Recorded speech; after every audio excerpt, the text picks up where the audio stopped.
ओम शांति।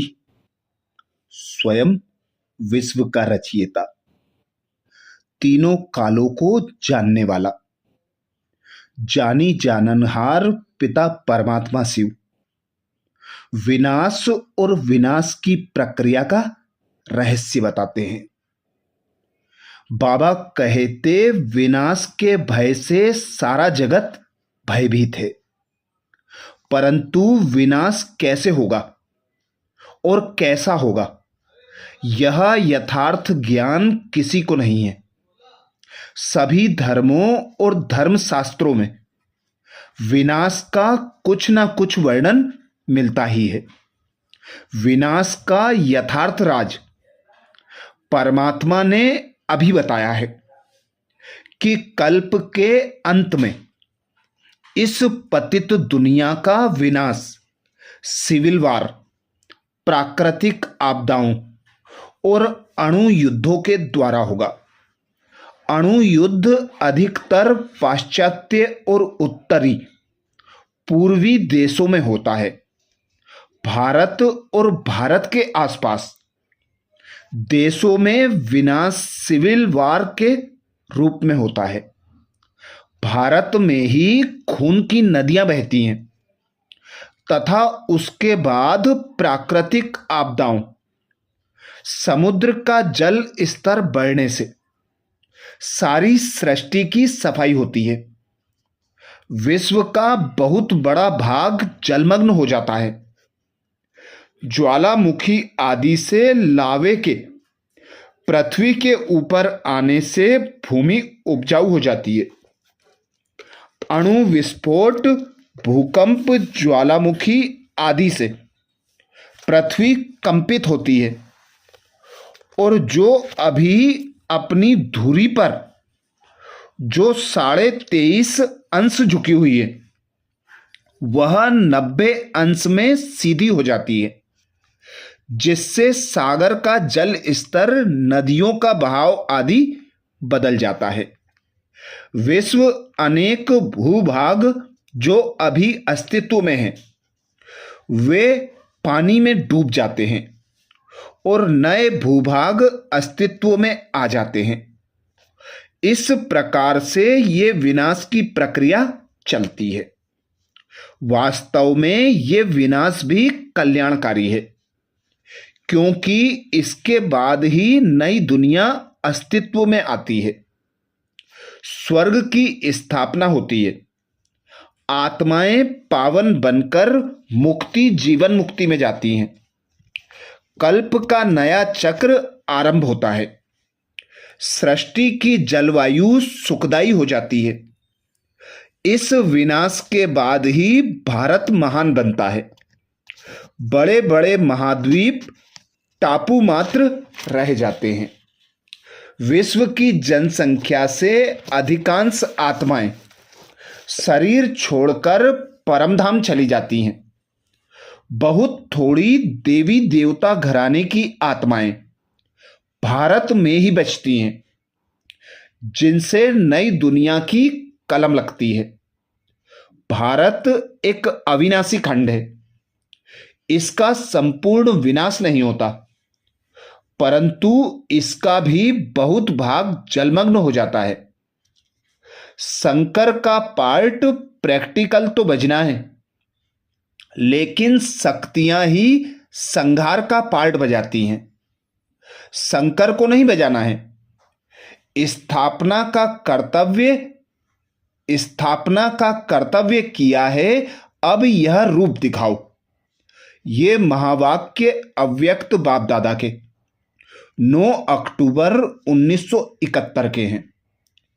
आगे बाप दादा कहते, दादियों ने कहा, बाबा आपने ही कहा है ना कि अचानक होना है, तो हम डेट कैसे बताएं? बाबा के शब्द बाबा को ही दे रही हैं कि अचानक होना है, तो डेट कैसे दें? बाबा ने कहा, अच्छा अचानक तो होना है, लेकिन आप एवर रेडी हो? अभी तक रहमदिल, मर्सीफुल क्वालिटी अभी तक रहम दिल मर्सीफुल की क्वालिफिकेशन इमर्ज होनी चाहिए। ये महावाक्य अव्यक्त बाप दादा के 7 अक्टूबर 2004 के हैं, जो विशेष अव्यक्त बाप दादा का संदेश था। आगे बाप दादा पूछते हैं कि विनाश में बाकी कितना समय है। बोलो, यह पूछने की बात नहीं है। पहले तो यह हमको किसने समझाया है, उनको जानो। यह हमारा बाप टीचर सद्गुरु है। जब कंप्लीट देवी गुण आ जाएंगे तो लड़ाई भी लगेगी। समय अनुसार तुम खुद समझेंगे कि अब कर्मातीत अवस्था को पहुंच रहे हैं। अभी कर्मातीत अवस्था हुई कहाँ है? अभी बहुत काम है, बहुतों को पैगाम देना है। बाप से वर्षा लेने का तो सबको हक है।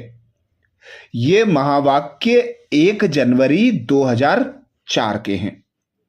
आगे बाबा थोड़ा समय आगे चलेंगे तो मनुष्य खुद भी समझ जाएंगे कि अब विनाश होता है। अब नई दुनिया की स्थापना होनी है, क्योंकि आत्मा तो फिर भी चैतन्य है ना। बुद्धि में आ जाएगा बाप आया हुआ है। ये महावाक्य साकार बाबा के 29 नवंबर 2004 के रिवाइज कोर्स के हैं। आगे बाबा यह तो स्थापना के समय से ही जानते हो कि भारत में सिविल वार होनी ही है। भारत का पार्ट ही सिविल वार का है, इसलिए नथिंग न्यू। ड्रामा की बनी हुई भावी को शक्तिशाली बन देखते सुनते और औरों को भी शक्ति देना, यही काम है आप सबका।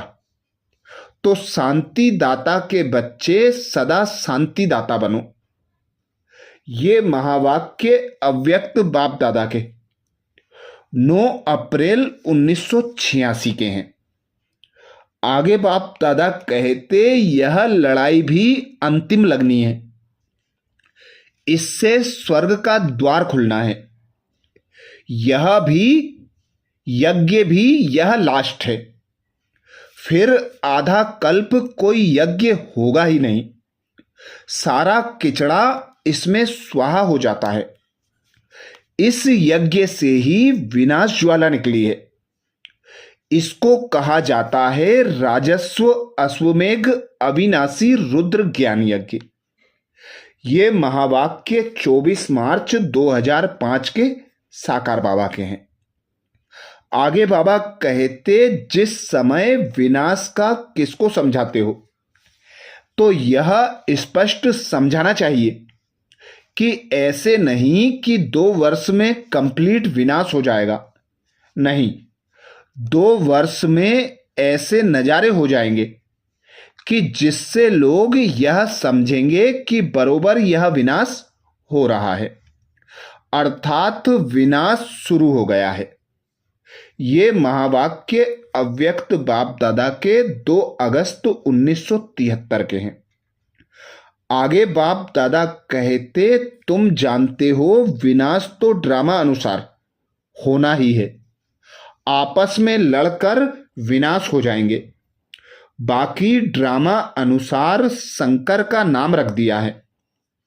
जो जैसा कर्म करते हैं उसकी खुद ही सजा भोगते हैं। मैं किसको सजा नहीं देता हूं, ना कोई प्रेरणा से सजा देता हूं। मैं प्रेरणा करूं तो जैसे मैंने सजा दी, यह भी दोष है।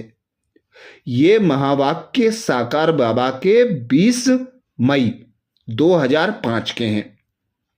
आगे बाबा तुम जानते हो विनाश तो ड्रामा अनुसार होना ही है। आपस में लड़कर विनाश हो जाएंगे। बाकी ड्रामा में शंकर का नाम रख दिया है। जो जैसा कर्म करते हैं उसकी सजा खुद ही भोगते हैं। मैं किसको सजा नहीं देता हूं, ना कोई प्रेरणा से सजा देता हूं। मैं प्रेरणा करूं तो मैंने सजा दी, यह दोष है। आगे बाबा कहते, आधार मूर्त आत्माओं का संकल्प ही विनाश अर्थ निमित्त बनी हुई आत्माओं की प्रेरणा का आधार है। इसके लिए भी जब तक आप ज्वाला रूप नहीं बनते, तब तक यह विनाश की ज्वाला भी संपूर्ण ज्वाला रूप नहीं लेती है। यह भड़कती है, फिर शीतल हो जाती है। ये महावाक्य अव्यक्त बाप दादा के 16 जनवरी 1975 के हैं। आगे बाप दादा कहते, तुम्हारी माया से युद्ध तो अंत तक चलती रहेगी। यह भी जानते हो कि महाभारत लड़ाई होनी जरूर है, नहीं तो पुरानी दुनिया का विनाश कैसे होगा। ये महावाक्य साकार बाबा के 15 जुलाई 2005 के रिवाइज कोर्स के हैं।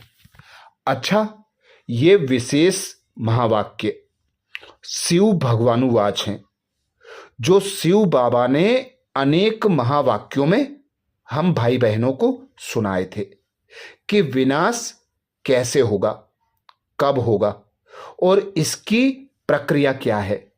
तो ऐसे ही और बाबा के छंटे हुए महावाक्य सुनने के लिए बाबा के चैनल को सब्सक्राइब करें। वीडियो को सभी बीके भाई बहनों को शेयर करने की सेवा जरूर करें। अच्छा, ओम शांति।